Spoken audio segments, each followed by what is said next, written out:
Hey everybody, Dr. G here. I'm a licensed clinical psychologist and body language expert, and today we're going to be analyzing Charles Manson. Charles Manson is one of the most notorious criminals in the history of the U.S. He was famous for being the head of the Manson family cult, which was responsible for several murders, including that of Sharon Tate, an actress in the 1960s. Before we get started with the analysis, I do want to remind you to like and subscribe if you want to see more content just like this. Okay, let's go. What we're going to be watching today is an interview with Diane Sawyer from 1993. For those of you not that familiar with Charles Manson, he's known for his erratic behavior. He tends to be loud, angry, and to say things that make very little sense. What we're going to be looking at is his body language and his behavior. And one thing I want to tell you before we get started, and I don't normally say this, I really want you to see the end of this interview because the last few minutes turn the whole interview right on its head. All right, let's get started. Are you so afraid of that's got your mind locked up? No, So we're already starting. I mean, it jumps right in there. He's leaning in. He's asking her if her mind is locked up. He's got this aggressive, overbearing feeling to him. So this is pretty typical of Charles Manson. You're going to see a big roller coaster of behaviors, but he is intense right from the get-go. I don't understand. Go over to the morgue and look at all them dead people. Just explain to me, though. I'm not dumb. Explain to me simply why that house that night. Why they Which went house? there. Which night? Diane Sawyer staying calm and methodical is definitely going to benefit her in this interview. As you can see, his posture was leaning forward before. He was getting very intense. Then he pulled back for a second. Just watch how he does this. Go over to the morgue and look at all them dead people. Just explain to me, though. I'm not dumb. Explain to me simply why that house that night. Why they Which went house? there. Which night? The house on Shallow Drive, the Tate house. Why did they go there that night? Because Tex had been there before, and he went to a familiar place. And why did they kill people that night? What did they think they Because were doing for you? they at the freaked out, war? man. Tex was stoned. What you're going to notice is his approach to her changed just like that. He went from being hostile and aggressive and loud to using hippie language. Look, man, you're going to see this. When he wants to be manipulative, when he has a point he really wants to get across, and he really wants her to hear it, he's going to start using more of that hippie language to try to connect and seem more casual. Yeah, man, it's all good. You're going to see him do this. Let's watch that again. And why did they kill people that night? What did they think they Because were doing for you? they at the freaked out, war? man. Tex was stoned. Everybody was loaded, man. He said he wasn't. He said he was coming off in L.A. When it comes to the murders, which he always says he's not responsible for, he has no part in it. He just says that has nothing to do with me. So whenever it comes to that, whenever it comes to talking around that, he is going to try to use manipulative language. He is going to try to seem persuasive. And that's another thing we're going to see throughout this. You got to keep in mind, he was a cult leader. People wanted to follow him. I know you may see this energy and go, why would anybody want to follow him? But there really are people that are persuaded by his energy. We're going to get more into that as we keep going. SD trip. He had a little speed. A little speed. Well, not around me. He didn't have no speed because I wouldn't allow no speed on that ranch. I kicked over there. So she's talking about somebody on the ranch using drugs, and he's saying, no, people only use the drugs I say they can use. They're not going to do that. I have control. I'm going to insert control here. When you're a cult leader and you have people that are under your control, for lack of a better term, you are going to insist that you have absolute control. So when somebody says something that contradicts your story or contradicts the way that you want to come across, you're going to shut it down immediately, just like he's doing now. Listen to him say this again. A little speed. Well, not around me. He didn't have no speed because I wouldn't allow no speed on that ranch. I kick ass over there. He I says don't he allow that has stuff some. around me. I take a little grass, a little LSD, but none of that is destructive. You can ask any of them other girls that'll tell you the other side of this game. I don't play drugs. I play light, light dibby dabby chipping, but I don't really get down heavy with it. Now you're starting to see the psychosis piece. So if to understand Charles Manson, you have to understand he is a psychopath and he is also psychotic. The difference is that for people that are psychotic, they are not tethered to reality. They have delusions. They're disorganized. They have a hard time thinking straight. They have a hard time maintaining control over how they think and feel. For people that are psychopaths, they have low empathy, high levels of manipulation. They enjoy hurting others. So even though the words sound similar, they are quite different, but he is both. He is someone that both deals with psychosis and deals with being a psychopath. What we're going to see over the course of this is that him being a psychopath is in fact the dominant of those two traits. Now, the reason I point out psychosis now is that he is talking in a way that doesn't make much sense. And people that are experiencing psychosis sometimes do this. Let's go back and you'll hear it again. There's some weird words that he throws in there that don't really make a whole lot of sense. They have a certain type of rhythm to them. And this is something we oftentimes see with psychosis. So here, listen to this again. Light, dibby-dabby, chippy, but I don't really get down heavy with it. What did they think they were? Are we ready here, man? Yeah, we're ready. We're ready. All right, so something about that interaction made him feel a little less in control because, as you could see, he was trailing off a little bit. He's talking about the kind of drugs that he's used, and now he's reasserting control. Are we going to start with this now? And so then he's going to get loud. He's going to be performative. That's something else we're seeing from him, is that he is going to perform. Now, you may think, well, he doesn't perform. This is actually him. And that's true to a degree. But as we go over this, you're going to see that aspects of this are performance. Aspects of this are ratcheted up for his audience. And this is exactly what we'd expect from cult leaders. They like to perform. Yeah, we ready here? Ready. Okay, ready. War. What did they think they were? We are at war now. But what did they think they were doing for you? They wasn't doing anything for me. What did they think they were doing for you? Okay. If you are me and I am you, everything you do is for you, is for me too. Obviously, he's not making a lot of sense right now, but she is asking him very direct questions. To maintain control, he is just going to try to flood her with information, to talk around her. He thinks he's the smartest guy in the room, so he's going to say all of these strange things. Part of that is attached to a psychotic process. Part of that is just that he insists on being in control, so he would rather just flood people with information and make little sense and say everything that he wants to say. He doesn't feel like he's in control when he's giving somebody what they want. Diane Sawyer asked a question. Well, I'm not going to answer that directly. I'm going to answer it how I want to answer it. So what did they think? If you're in one mind, if I am you and you are me and we are all together, and then who's responsible for come together over me right now? It's all his fault. Oh, no, it's his fault. No, we put another false face on it. It's Halloween. It's your fault. So what he's saying, I believe, probably actually does make sense to him. He made some weird Beatles reference because he said something about come together. There are little bits of things that you can kind of make sense of. But once again, for somebody who has the depth of psychosis that he does, he is going to speak in a way that's going to be hard for other people to follow. Criminal will always go to a familiar place. Tex had been to that house. Tex went back to that house. Here's the conversation. Indian Mesa. We got 4 campfires. We got 4 queens. So one thing that you'll see, I mean, obviously he's got shackles on. He's chained up, so he can't move a lot. But he does use a lot of body language to emphasize things. And we tend to be more compelled when people use a lot of body language to emphasize things. We want to believe them. We're more persuaded by them. Salespeople oftentimes use a lot of body language. He's used to using his body language to emphasize and to persuade people. And you can see him kind of trying to do that right now, even though he's chained up. Bobby's in prison. My brother's in jail. Now, understand my mind. All my life I've been in jail because I didn't have no one to get me out of jail. I didn't have no brother outside. So I spent years and years and years and years just because nobody would come and sign their name and get me out of jail. And now you're hearing something that psychopaths oftentimes do, which is that they displace any and all blame elsewhere. He's in jail because no one was there to sign him out, not because he did anything wrong, but because of his circumstances. He is a victim in his eyes. I'm a victim of the system or the country or whatever it is. He's not able to accept any responsibility for the things that he has done. And he, in a very real way, is going to try to portray himself as a victim, even though he wants to maintain power. And this ultimately is the dance that people like this do. I want to seem all powerful, but I also want you to know that I'm a victim. It's a very fine line, and if you call them on it, they'll get enraged. And the jail couldn't let me out because I didn't have no place to go. So I spent 22 years in prison because I didn't have nobody outside. I can't let somebody that's with me stay in jail. It just ain't, it's not in my makeup, man. I got to get my brother out of jail. So there he is using that language again. Man, using the hippie language. This is when he's trying to be convincing and being manipulative. When maybe he feels like Diane Sawyer is listening to him, or maybe he feels like he's connecting with that audience. You also got to consider, he knows this is going to be televised. He knows a lot of people are going to watch this. So he does know that there is an audience out there listening to him talk, and he wants to put on a performance for them too. So you needed money to do that. Well, here's the division between your mind and my mind. Here's where the chamber opens up.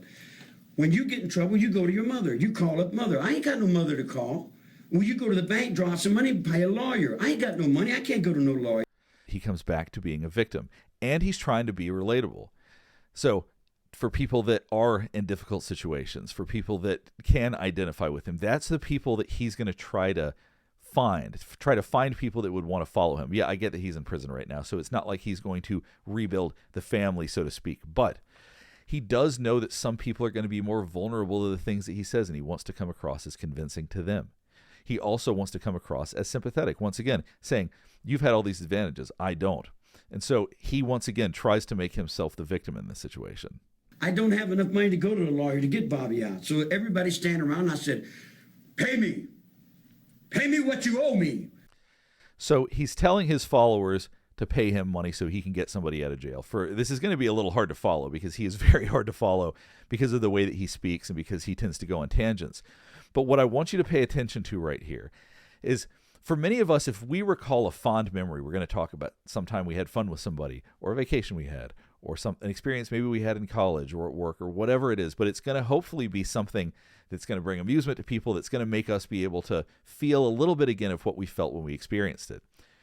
He's doing that right now, but he loves the feeling of control so much, he's telling the story about how powerful he was. He was telling his followers, give me the money you owe me right now. And that, to him, that's the sort of nostalgic memories he's going to have. Let's watch him continue to talk about this. Now. And they said, well, how do we do that? I said, get my brother out of jail. He said, how do we do it? I said, I don't know how you do it. I don't care how you do it. Do it. Now. Do it. And they said, how do we do it? I said, don't ask me how to do it. I don't want to be no part of no conspiracy. So this is him, once again, showing how powerful he is. I'm going to tell everybody to do it. I'm going to tell them to get me my money and to listen to what I say. So this is him trying to demonstrate and tell a story about how powerful he is and how he's had people that listen to him. But however you do it and get it done now. And they said, well, we don't know what to do. We'll get a lawyer, a rebel. I got my rights in the 76 courtroom. If you don't give me my rights in the courtroom, then I become King George. And I got all the rights then. And when I stand on the mountain and I say, do it, it gets done. You hear him saying, when I stand on the mountain and say, do it, it gets done. The anger he has. He sees himself as powerful when he's angry. He's showing angry eyebrows, showing an angry expression. He's trying to show everybody how much power he has and how he has no vulnerabilities. Even though he was talking just a minute ago about the vulnerabilities he does have, now he's coming back and talking about how absolutely powerful he is and how much power he had over people. If it don't get done, then I'll move on it. And that's the last thing in the world you want me to do, because I got that Confederate sword in the kitchen. Don't invoke me. Do it. Get it done. How do we do it? I don't know. I don't want to be involved in it. I do want to point out, can you imagine how loud it was in that room for Diane Sawyer? I mean, he just speaks with so much volume. It's ridiculous. I keep a close watch on this heart of mine. In Japan, they call it ninja. I don't get involved in violence. I'm not a violent human being. Did you tell the women to do their witchy things? I said, if you're going to do something, leave something witchy. Now this is once again him trying to be charming. You can see he's turning to Diane Sawyer. He's saying things in a way where he's trying to be appealing. I know that may be hard to believe because you may be revolted by the way that he's acting right now, but I want you to keep watching. You're going to see him trying to turn on his charisma. Just like I would tell you, if you're going to do something, do it well. And leave something witchy. Leave a sign to let the world know that you were there. So right here, you're now seeing the cult leader come out. Imagine him talking to his followers this way, right? He's making them feel special, making them feel powerful, saying, hey, if you're going to do something, do it right. And it's going to make people feel capable and able to do things that maybe they wouldn't otherwise. And so this is the part of him that convinces other people. This is the part that people that follow him would find appealing. Him saying, hey, do something and do it well. So as you see his body posture, he's leaning in. He's trying to connect more emotionally. So this very much is probably the body language he would use with one of his followers. He's talking, he's leaning in, he's trying to make sure the message is emphasized. So it's interesting, even with Diane Sawyer, to see him talking to her in this way. But this very much is the cult leader aspect of Charles Manson. Have a good day. Did you tell them which words? No. Pig? No. Helter-skelter? Nope. Arise? Nope. It's not my vocabulary. I've lived and died by my words all my life. for 45 years in prison. I keep my word. My word is my bond.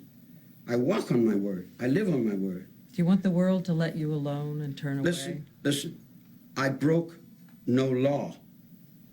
He's trying to emphasize, I didn't break any laws. So this is when he leans forward again. This is when he knows that leaning forward can make people more emotionally connected, and he's trying to be more convincing. So you'll see when he really wants people to believe a certain point, he changes his language, becomes more of the hippie-style way of speaking.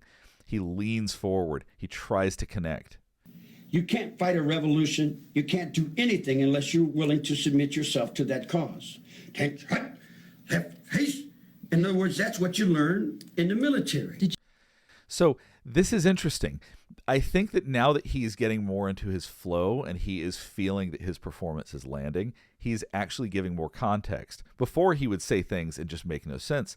Now he's telling Diane Sawyer what he's doing. He's doing sort of an impersonation of being in the military and then clarifying that's what he's doing. He's giving context. So he's able to rein in some of the more psychotic behavior a little bit right here. He's still trying to maintain full control, but in terms of the psychotic piece, that's looking a little bit different. Watch him say this again. Fight a revolution. You can't do anything unless you're willing to submit yourself to that cause. Take right, left, haste. In other words, that's what you learn in the military. Did you tell them to mutilate so that it would be memorable, so that people would know something was going on? Did you tell them to do it in a memorable way? Now he's just saying gibberish again. It sounded like he was singing a little bit. I couldn't really follow exactly what he was talking about, maybe because it didn't make any sense. But I think that that's his way of talking over Diane Sawyer. That's his way of regaining control. That's not just a psychotic process where he feels like he has to say these strange things. That's just his way to interrupt. So listen to this part again. What's going on? Did Did you tell them to do it in a memorable way? I told you what I told him. If you're going to move and you're going to do something, do it with your soul and your heart. Do it right, man. Don't half-step on it. Did they do it right? I don't know. That's up to them. They live with that. They're responsible for their actions. I'm responsible for my actions. You hear him talking with a higher voice at this point. So he's saying, hey, I'm responsible for my actions. They're responsible for their actions. Once again, he knows how to sound persuasive. Obviously, once again, the package is not one that most people are going to be persuaded by. But the way of speaking, the way that he approaches things, he actually uses a lot of the right things to be persuasive. You think the world's going to forget about you? Which world? Every person in here is a world. This united world. So this is his way of maintaining control. She asks a question. He refuses to answer it directly. He makes it his own question. America. You think it's going to forget about you now and move on? Forget, forgot. That's better. This is what seems more like a psychotic process, because he really is starting to make rhyming words and just say random stuff and make noises, which seems very psychotic. Once again, there may be elements of that that are a little bit performative. There may be aspects of that that are him just trying to interrupt and deflect. It's possible that it's not just a psychotic process, but more just part of his psychopathy coming out in this sort of weird way. It's like you think the Second World War is over. Second World War is not over. Do you understand what I'm telling you? The Second World War is not over. Is Charlie Manson crazy? Diane Sawyer is really good at not allowing him to deflect. Imagine somebody that doesn't have the experience she does. Somebody that isn't able to reflect back on him and ignore his questions and get sucked in by what he's saying. She would just get consumed by this interview because he is a massive personality that's very hard to control, and that's by design. He wants it to be that way. So it's interesting to see that she can just ignore it and ask her questions to see how he'll respond. Is Charlie Manson crazy? Whatever that means. Sure, he's crazy as mad as a hatter. What difference does it make? You know, a long time ago, being crazy meant something. Nowadays, everybody's crazy. So, I mean, it's synonymous. I mean, it's an irony, man. It's a pair of ducks. I mean, are you crazy? Dressed in black? You think I don't know everything that goes with that black you're dressed in? This, once again, this is going back to more of the psychotic type of language. Like, he's, instead of saying it's a paradox, he said it's a paradox. Sometimes people that are in the midst of a more serious and persistent mental illness do talk a bit like that. So once again, I don't know if that was him trying to act strange because she just asked about him being crazy, so maybe that was intentional, or maybe that's a genuine process. It actually is very hard to distinguish right now. Yeah. Where's your black gloves? You got your rings. You think I don't understand your blue rings and your yellow biscuit? You think you're anything wrong? Yeah. And then behind that, then, there's Clearly, once again, that sounds very, very psychotic. That sounds along the lines of someone who is dealing with serious and persistent mental illness. But she also had just asked, are you crazy? So is this him performing to that question? Is this him trying to act a little bit more strange than he actually is? No question, he is legitimately a very strange individual. No question he deals with psychosis. No question he is a psychopath. The question is are there aspects of this that are genuinely performative and not just a process that he is out of control on? Do you want to come back? Come back where?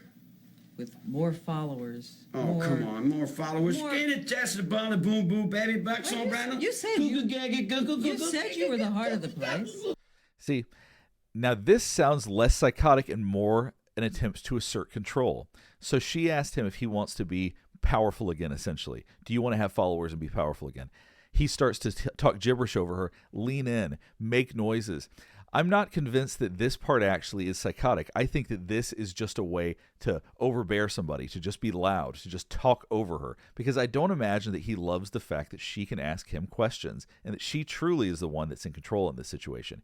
He has little to no control over anything other than what comes out of his mouth right now. Years, man. I've been going through a lot of changes in here. I was on cell 13 in death row, walking back and forth, saying, how did I end up here? I was headed for, I was going to San Diego. What did I do here? In other words, like, wow, this is not, I didn't pick this trip. So here we go again with him talking about being the victim. Once again, this is a theme that comes up that is conflicting for people that are psychopaths. I'm the victim of this, yet I'm also all-powerful. It's confusing for them, and they have a hard time navigating talking about it. And once again, if Diane Sawyer pushed and challenged him on that fact and said, hey, are you being the victim? I feel very confident that it would make him very, very angry, even though that's exactly what he's trying to say. I see blood in here every day.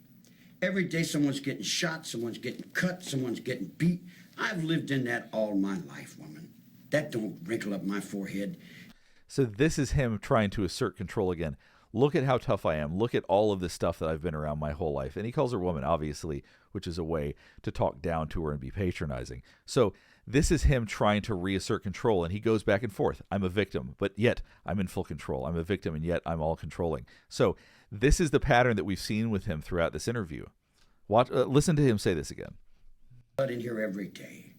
Every day someone's getting shot, someone's getting cut, someone's getting beat. I've lived in that all my life, woman. That don't wrinkle up my forehead. You can pile 100 dead bodies up in front of my cell, and it don't set me to do nothing.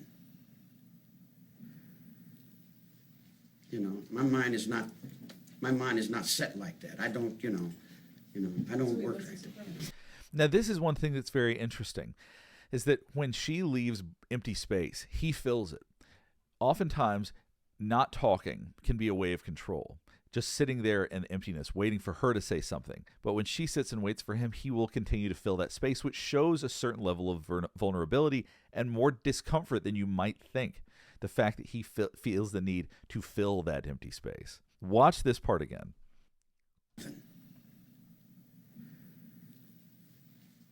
My mind is not set like that. I don't, I don't work like that. You weren't surprised. Let me say this. I feel bad if anybody feels bad. You think about that woman and her 8.5-month-old baby. Oh, my goodness. Here we go. Let's bleed hearts. Let's bleed. Why don't we just cut ourselves and just die because we feel so bad? We don't feel bad. What about them other people? What about them poor...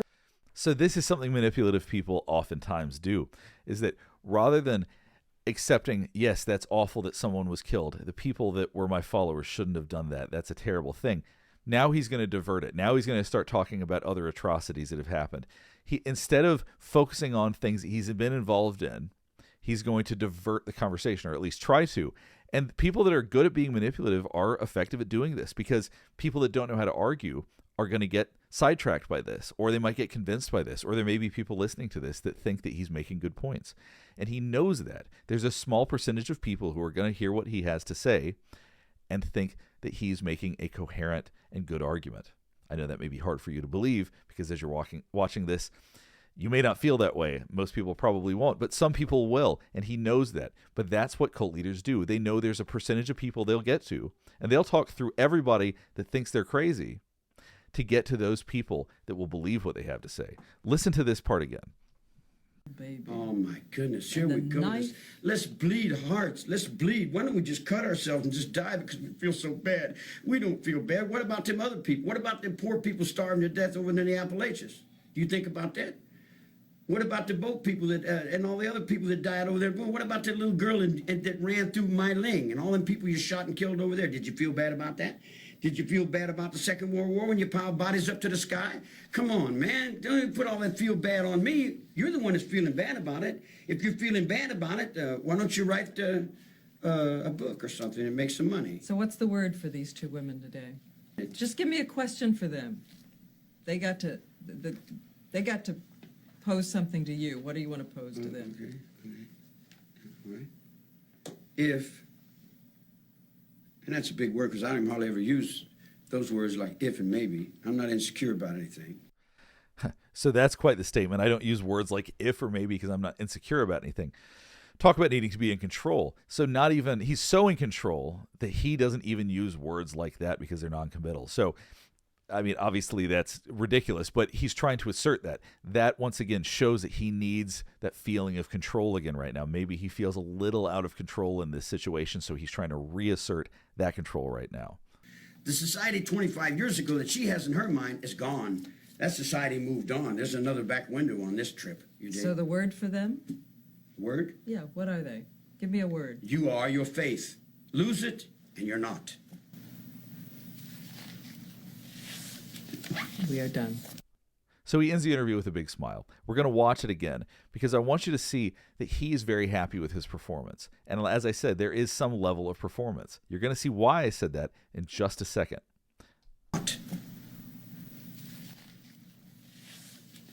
We are done. Is that right or wrong? It's true. Yeah. If they lost faith in what they did, that's on them. I didn't lose faith. Have a good day. Hold on, don't stand up. Get this wireless mic here. Now, this all feels very different with the lights on, doesn't it? Think of all the questions I expected you to ask them. Can I go to the bathroom? Is not the one that would have come to mind. Hey, look here, man. Hey, are you going to send me a copy of that? You're already noticing that he's changing the way that he's talking. He's in that mode, that sort of hippie talk that he was doing, and now he's trying to connect with people around him. Hey, you going to send me that picture? He seems more at ease already rather than when he was in that interview. Let's keep watching. Sure. Oh, the still pictures? Yeah. Still pictures. I've been trying to get a still one for a long time, man. Oh, well, I don't know. We got to ask the prison, but we'll ask them. You don't have to ask the mailroom. They do things like that. Can I get a shot? Excuse me. Hold on. So they're getting ready to take a picture, and you'll see he furrows his brow. He's getting ready to pose, and he'll say that overtly. I'm not reading too much into that. Just listen. Charlie, they probably want to get their picture taken with you. Let me look serious. Are you going to look serious? Yeah. See, and he takes on this face when he says, let me look serious. So he knows he's performing. He knows he has an audience. The question becomes, how much of what he did was performative? Because right now, he's just turning it on. He's saying, do I need to pose for a picture? Do I need to look serious? He wants to play along with him. He's showing real vulnerability here. He's not being the overbearing, tough guy that needs to be in all control every second when the interview's over, which is pretty interesting. Let's keep watching. Are you taking one for publicity? I'm trying to, yeah. I mean, hopefully one of these will work. Yeah, get one with Diane. Let me get out there. That's what we should do. Let's see. Yeah, well, like so. That's fine. If you're so close, you probably then it'd be need to distorted. Over here. You from Kentucky, huh? What part? See, and now he's asking very normal, casual questions. You're from Kentucky, what part? He wants to connect with people, which shows some degree of actual vulnerability. He was born in the South, near Tennessee, and grew up in Louisville. Here we go. 1, 2. My uncle, Wormy, Take a died couple. in Louisville, Just Nuckwood, take a couple. trying to save the atmosphere when the Tennessee Valley Authority came in. Mm-hmm. We started CC camps back there. Now he's making perfect sense. He's talking about a memory he had. He's trying to talk about an uncle. He's trying to connect with Diane Sawyer because even though he was loud and overbearing, and he does want control, no question, by the way, I'm not suggesting he's not a psychopath by any stretch. He very, very much is, and he is very much someone who wants control and insists on control. But it's interesting to see him trying to connect with people because he is vulnerable. He has those vulnerabilities, despite the fact he insists that he does not. And even just as soon as he doesn't think there's an audience, when there's not a group of people watching him, because obviously he's not going to be expecting this extra footage to be something people watch. It was 1993. People aren't going to see this part on TV. So he is allowed to let his guard down. Grandfather started the CC camps before the Second World War. And then when the Second World War came along, they forgot the CC camps. Now, when you introduced Red, when you talked to Red, Red started the CC camp back. I'm telling you, those children did right. It's just sad that there wasn't more of them. The world's coming to an end. You were born in Ohio, right? Your atmosphere is dying. My mother ran off from Ashland, Kentucky. And when He said the world's coming to an end. Now that, once again, that's bringing in part of the psychotic process. That's bringing in part of him wanting to insert control over people to say, hey, you know, I may be in prison. The world's coming to an end, though, so it doesn't really matter. I mean, he didn't say all of those things, but I believe that's the implication. As he's doing this, you still see the psychosis. You still see the psychopath, but it also is him actually wearing his vulnerability a little bit more out there. He's talking to her and answering questions. He's not being difficult. He's not being loud. Let's just keep watching a little more. Oh, sorry, did I put my hand in the That's okay. Click. You know, click, everybody click, likes click. this Everybody evil- wants a picture of you. everybody Charlie. likes that evil character they created, you know that guy with the eyes. Who's got mine? It's done, Jason. You gotta realize, man, all them guys you've been creating are not really real in real life, man. All right. That was quite a statement. All these people you've been creating aren't really real in real life. So obviously, he is Charles Manson, who very much has all of the problems that we've talked about. But at the same time, he believes that he is a character in the same vein, which is that he's going to play up some behaviors when he is doing these interviews. Some of the degree of his intensity inevitably was excessive intentionally. Creating are not really real in real life, man. All right. Hold on, just one second. Don't Charlie. forget me on those pictures, gentlemen. Okay, Just one, just one, just one, stand up? little one, You little want him one. standing or sitting? That's fine, that's fine. And Thanks. let me give you all something, another thing. Will you please? Yeah? Everybody says I'm 5'2". When I was arrested, I was 5'7". Then I went down to 5'6". Then I went down to 5 foot. Then I went to 4 feet. Once again, he's making perfect sense. Whether or not you think he's funny is irrelevant. What he's doing is trying to connect with people. He wants people to think that he's funny. He wants to be liked by other people. Once again, this shows that vulnerability. Now I'm down to 5'2". Pretty soon I'll be 5 feet. By the time that you all die, I'll be about 3 feet tall. So how tall are you, Charlie? 5'6" Okay. and 3/4.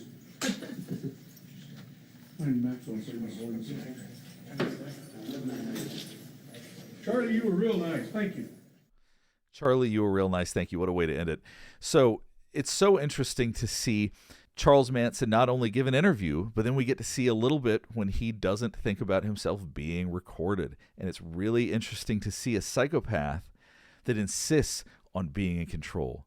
All of a sudden, given a moment to be himself, so to speak, and it shows that he has these vulnerabilities. It shows that he desperately wants to be liked by other people. Hopefully watching this has given you a better idea of how people like Charles Manson interact. Hopefully you better understand their behavior a little bit more. He is masterful at his manipulation. He is very intense.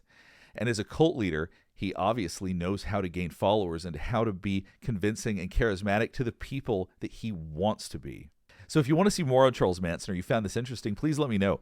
I'm happy to continue to do more videos on some of the same people. I've got a lot more coming. Richard Ramirez is coming next, or at least coming soon, and I've got a number of other flashback forensics that I plan to do soon. Before I wrap things up, I do want to remind you to like and subscribe if you want to see more content just like this. All right, thanks so much for watching.